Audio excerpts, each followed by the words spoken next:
महाबळेश्वरमध्ये महाराष्ट्र राज्य स्थापनेचा 64वा वर्धापन दिन व जागतिक कामगार दिन उत्साहात साजरा। गिरीस्थान नगरपालिका आणि महाबळेश्वर अर्बन बँक यांच्या वतीने 1 मे महाराष्ट्र दिन व कामगार दिनाचे आयोजन करण्यात आले होते। महाबळेश्वर गिरीस्थान नगरपालिका मुख्यालय आणि सुभाषचंद्र बोस चौक येथे महाबळेश्वर नगरपालिकेचे मुख्याधिकारी तथा प्रशासक श्री योगेश पाटील यांच्या हस्ते ध्वजारोहण करण्यात आले, तर दी अर्बन कोऑपरेटिव्ह बँकेचे चेअरमन श्री समीर सुतार यांनी ध्वजारोहण केले।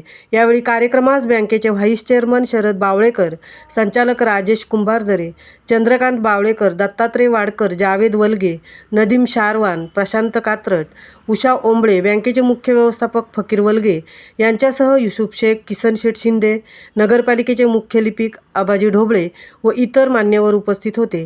यावेळी सामाजिक कार्यकर्त्यांचा सत्कार करण्यात आला। महाराष्ट्र दिनानिमित्त आयोजित या कार्यक्रमामध्ये नागरिकांनी मोठ्या संख्येने सहभाग घेतला होता। महामुंबईसह राजेश सोंडकर, महाबळेश्वर।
शिजला निधळाच्या घामा